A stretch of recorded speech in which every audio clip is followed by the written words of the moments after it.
Hey, got BA coming at you through the Gann Trade 6 channel. Over the years, a lot of people have asked me questions on inversions. I've grouped them into categories, and I'm going to take on those primary questions here in this video. We're going to be using the Aussie US dollar. These are 2015 mean dates. Go ahead and write them down, and we will hit the charts. Okay, our first main date is September 20th, 2015.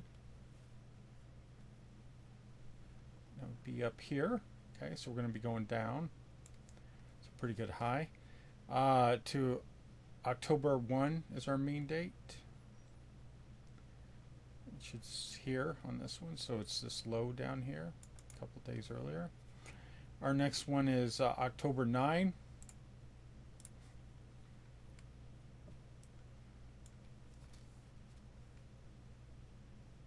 One is up there. Our next one is October 22nd. Now notice we've been going high, low, high, so this should be a low. October 22nd. Right on. Got it. Okay. Then the next one should be a high on November 12th, or around November 12th, I should say. Okay, a high around November 12th. November 4, November 6, and those are November 12th. But notice we go from a high to a low to a high, but the high is lower than the low. Sometimes you get one where it's like straight across and barely up or something, but not like this. Something's wrong here, right? So we've got to go down to this low. Well, we just broke a rule, because you can't go high, low, low.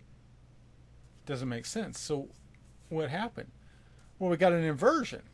And in checking, the inversion occurred here. So instead of going from this point to this point in our cycle, let me draw in this last tick up here to November 20th. It's right on there. Instead of going from there, we got to go create an inversion. Well, we don't create it, but it's there. So this is marking an inversion, because we can't go high, low, low. Can't do that. So we got to go inversion, and that way our sequencing is never broken. Okay, so the rule, a cycle rule, is you got to go from a high to a low to a high to a low to a high. That high-low rotation is never broken. So that points to our inversion. This never happened. But these are our cycle points in here. Okay, an inversion is an extra point that comes up on a chart to keep your rotation in sequence. Because this, going from a high to a low, no. Okay, you got to go high, low, high, low, high. Okay, so that takes out, that's what happened right there. What is an inversion? That question I get a lot, and when I'm dealing with newer people. So an inversion is an intrusion by another cycle, usually a smaller cycle. See, the cycle that we mapped out. Let's go back to it and take a look at it. The cycle that we mapped out is not the only cycle that is operating here. Okay, no cycle exists all by itself. So in this, and you can see it, the smaller cycle, you can see low here, high here, low here, high here, low here, high here, low here, high here. That's a smaller cycle. Well, the inversion cycle's like that. Okay, I don't know exactly where it's at in there, but that's where it is. It's a smaller cycle. And at certain points, it will align. Like this is part of that cycle, because we went low to a high, to a low, to high. So this point, what is an inversion? It's a pivot by another cycle. And what that cycle has is a specific function, which we'll get to. Why do inversions occur, or why are they required in markets? An inversion is nature's way of keeping the cycles in sync. See, what's going on is you've got multiple cycles running through your stock or commodity index, whatever you're trading. You got multiple cycles. Now the good news is each one of these cycles has its own price system and how it works. So that's very important information there. It has its own price system, so there's ways that all of that interlocks. But for here on this level, you're dealing with multiple cycles, and nature's got to keep them all synced. Like, you'll never have a cycle of the nature that we're dealing with here, specifically here. You'll never have one cycle pivoting high and the next pivoting low on the same day. Just does not happen here. Okay? On this level. So nature has to have a way of keeping all these in check. And so there's a small cycle that runs through everything, and once in a while it'll throw additional pivots into the market to keep it all in sync. To keep it all in sync. What is the frequency of an inversion? Meaning, at what rate do they appear? That varies in the cycles. Okay, and it also, and this is not understood by a lot of people either, it also varies in the instrument. Like, for a specific cycle I'm thinking about, currencies have a very low inversion rate. Whereas in other instruments, like the Australian All Ordinaries, which is comparable to the U.S. Dow Jones, it has a higher rate of inversions. Probably that specific cycle, probably around 12% in the All Ordinaries, compared to probably like 7 to 6% in the currencies. So currencies have a very low rate, and I think that that's very important. It also varies. Now that's per instrument. It also varies per cycle, right? So there's different cycle lengths, and some of them there's more inversions and some not. So I can't give a general answer, but specifically, you figure around 10%.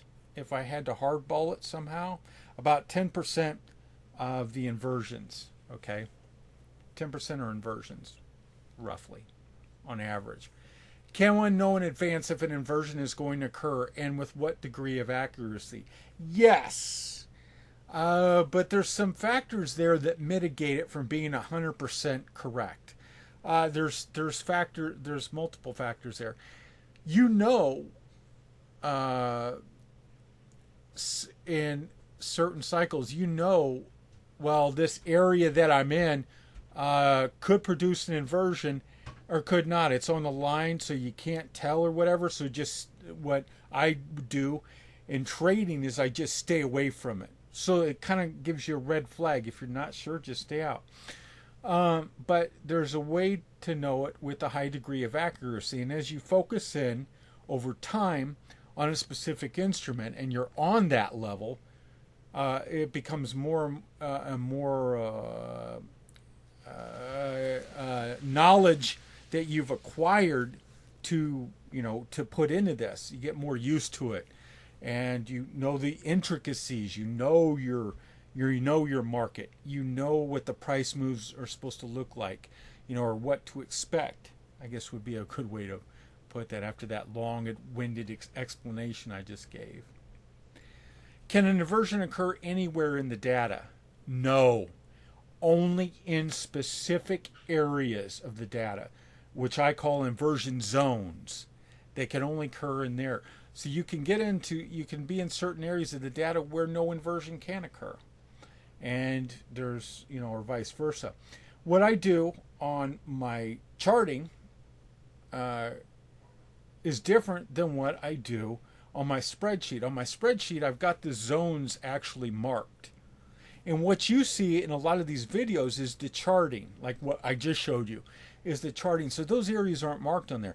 But on the spreadsheet, they're marked. So when we go into those areas where cycle X, or cycle Y or cycle Z, whatever, is going to invert, those areas are marked. So I'm aware of that fact. I'm in an inversion zone or area in time when they occur. They don't just occur all over.